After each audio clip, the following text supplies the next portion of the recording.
পানীয় জল, সবার মাথার উপর পাকার ছাদ, সবার বার্ধক্য ভাতা, বয়োজ্যেষ্ঠ প্রবীণ নাগরিক যারা আছে এবং তার সাথে দুয়ারে স্বাস্থ্য শিবির। এবার আমি আছি যে ইন্দাস এবং সোনামুখী বিধানসভায় বাংলা আবাস যোজনায় খালি সোনামুখী বিধানসভায় 16,000 মানুষের জন্য বাড়ি করে দিয়েছে আমাদের সরকার এবং ইন্দাস বিধানসভায় 22,272 জনকে বাড়ি দিয়েছে আমাদের সরকার গত 2 বছর। আমি আমার বিপক্ষের মাধ্যমে দিচ্ছি।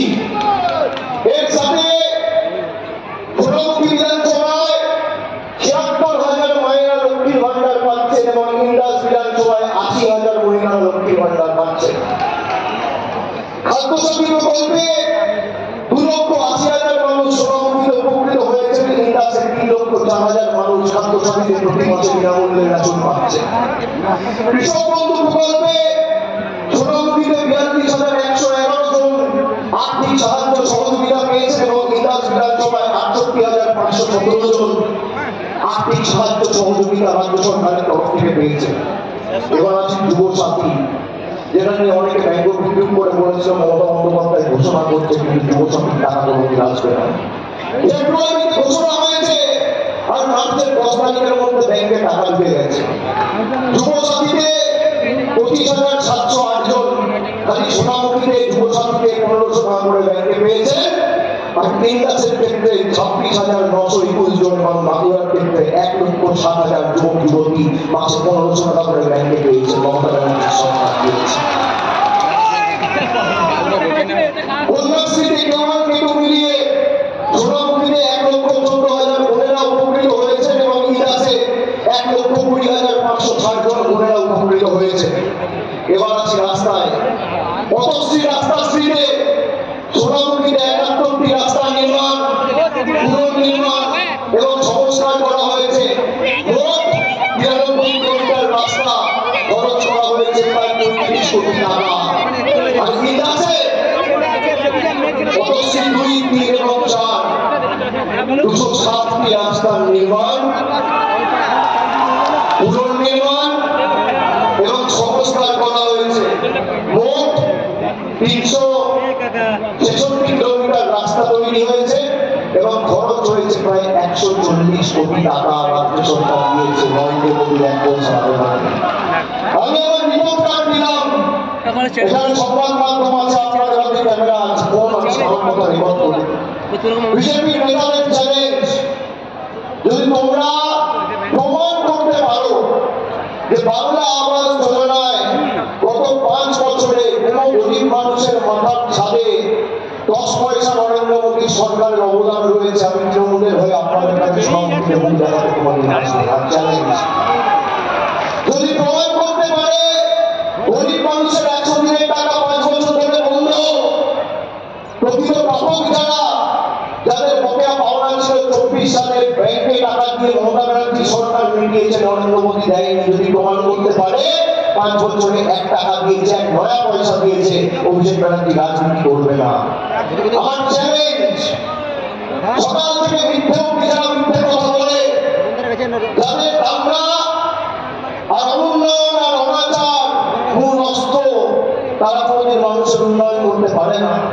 দাঙ্গা, অনুন্নয়ন আর অনাচার হচ্ছে বিজেপির মূল অস্ত্র, আর শান্তি, সম্প্রীতি আর উন্নয়ন হচ্ছে তৃণমূলের মূল মন্ত্র।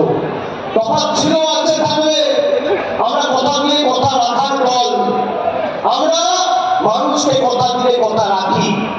আমি আপনাদের অনুরোধ করবো ভাইরা, কষ্ট হলেও 23 তারিখ গরম বেশি পড়লেও লাইনে দাঁড়িয়ে কিন্তু জোড়া করতে যেতে হবে। তবেই কিন্তু উন্নয়নের জয়যাত্রা অব্যাহত থাকবে। তবেই আগামী দিন সোনামুখী ইন্দাসে নতুন সুপার স্পেশালিটি হাসপাতাল তৈরি হওয়ার সম্ভাবনা থাকবে। তবেই কিন্তু আগামী দিন এখানে অনেক কৃষক ভাইয়েরা রয়েছে আলু চাষের সাথে যুক্ত। আমি খবর পেয়েছি আপনাদের এখানে ইন্দাস আর সোনামুখীর মাঝামাঝি পাত্রসাগরের কোথাও একটা রসুলপুরের দিকে যদি সম্ভব হয় একটা কোল্ড স্টোরেজ সরকারের তরফ থেকে যদি করে দেওয়া যায়, আমরা নিশ্চিতভাবে সেটাকে অগ্রাধিকার দিয়ে দেবো। রাজ্য সরকার এই বাজেটে 50টা নতুন কোল্ড স্টোরেজ করার কথা বলেছে, তার মধ্যে অন্তত পক্ষে দুটো থেকে তিনটে কনস্টিটিউয়েন্সি বাঁকুড়া জেলায় হবে, এই কথা নিয়ে আমি যাচ্ছি আজকে এই সভা।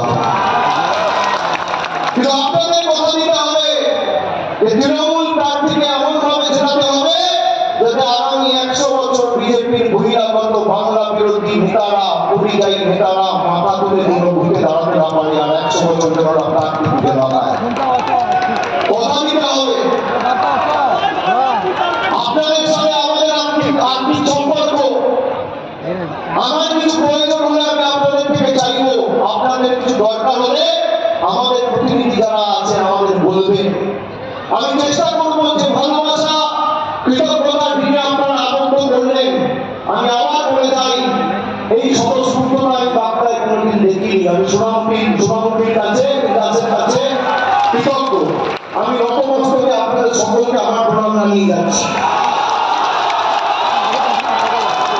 আপনাদের সকলকে আমার কৃতজ্ঞতা প্রণাম জানিয়ে যাচ্ছি এবং কষ্ট হলেও লাইনে দাঁড়িয়ে তৃণমূলকে জেতাতে হবে।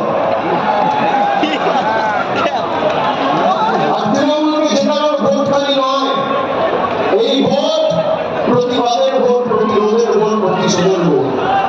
যারা বাংলাকে বাংলাদেশি বলে আখ্যায়িত করে আমাদের অপমানিত করেছে তাদের উচিত শিক্ষা দেওয়ার ভোট। যারা বাংলা ভাষার অস্তিত্ব অস্বীকার করেছে তাদের যোগ্য জবাব দেওয়ার ভোট। যারা আমাদের বাংলাদেশে পুষব্যাক করে আমাদের নাম ভোটার তালিকা থেকে বাদ দিয়েছে, লাইনে দাঁড় করিয়ে আমাদের অত্যাচার করেছে, তাদের শিক্ষা দেওয়ার ভোট। মোদীর যখন ইচ্ছা হয়েছে কখনো নোটবন্দির নামে গরিব মানুষকে লাইনে দাঁড় করিয়েছে, কখনো এসআইআরের নামে মানুষকে লাইনে দাঁড় করিয়েছে, কখনো অপরিকল্পিত লকডাউনের নামে মানুষকে লাইনে দাঁড় করিয়েছে, কখনো এলপিজি গ্যাস কিনতে মানুষকে লাইনে দাঁড় করিয়েছে। যখন ইচ্ছা হয়েছে রিমোট কন্ট্রোলের বোতাম টিপে মানুষের অধিকারের টাকা আটকেছে। তাই লাইনে দাঁড়ানোর প্রতিবাদটা লাইনে দাঁড়িয়ে দিতে হবে, আর রিমোট কন্ট্রোলের বোতামের প্রতিবাদটা ইভিএমের বোতাম টিপে আমাদের দিতে হবে। যখন 4 তারিখ ভোট বাক্স খুলবে, তখন বিজেপির নেতারা যখন ব্যালট বাক্স দেখবে চারিদিকে খালি জোড়া ফুল আর পদ্ম ফুলের নেতারা যেন চোখে সর্ষে ফুল দেখে, এটা আমাদের সুনিশ্চিত করতে হবে। আমার আপনার আসুন, যেমন এখানে আসুন, এদিকে আসুন, কলকাতা আসুন। আমাদের মমতা বন্দ্যোপাধ্যায় আশীর্বাদ জন্য প্রার্থী, জোড়া ফুলের প্রার্থী, তৃণমূলের প্রার্থী, বাঙালি মানুষের প্রার্থী। আমার বাঁ দিকে ডক্টর কল্লোল সাহা আর ডান দিকে শ্যামলী রায় বাগদি। ইন্দাস বিধানসভা, সোনামুখী বিধানসভা, দুটো বিধানসভাতেই বিপুল ভোটে জেতাতে হবে। আর কয়েকটা এখানে আপনাদের দাবি ছিল, আমি জানি আপনাদের একটা এই খালি নদীর পার ঘিরে যে বাইপাসের দাবি ছিল আর সুপার স্পেশালিটি হাসপাতালের দাবি ছিল। দুটো দাবি তৃণমূল জিতলে আগামী দিন বাস্তবায়িত হবে, এই কথা আমি দিয়ে যাচ্ছি। আপনারা তৃণমূলের প্রার্থীকে জেতান, আমার যতটুকু সমর্থ রয়েছে যেমন আমি আমার লোকসভা কেন্দ্র করি,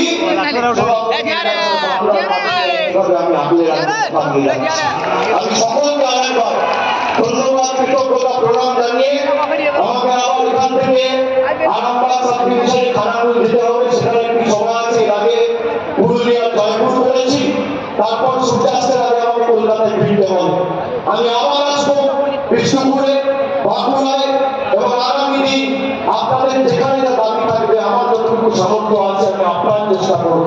কিন্তু তার আগে তৃণমূলের জয় এই কারণেই গুরুত্বপূর্ণ, তার কারণ বিজেপি যদি যেতে গত 5 বছর মনে রাখবেন আপনাদের চোখে যেভাবে জল নেমে এসছে, আগামী 5 বছর এখানে চোখে জল নামিয়ে আনবে। আর তৃণমূল যদি যেতে আপনার মুখে হাসি ফুটবে, আপনি আপনার অধিকার থেকে বঞ্চিত হবেন। বিজেপি জিতলে আর তৃণমূল জিতলে আপনার অধিকার আগামী দিন সুরক্ষিত থাকবে। তাই সকলকে আরেকবার কৃতজ্ঞতা, প্রণাম, অভিনন্দন, সালাম, বয়োজ্যেষ্ঠ সকলকে আমার নমস্কার জানি। আর তপস্বী মায়ের ভাইয়ের বলবো, তপস্বী ভাইয়ের বলবো, বিজেপি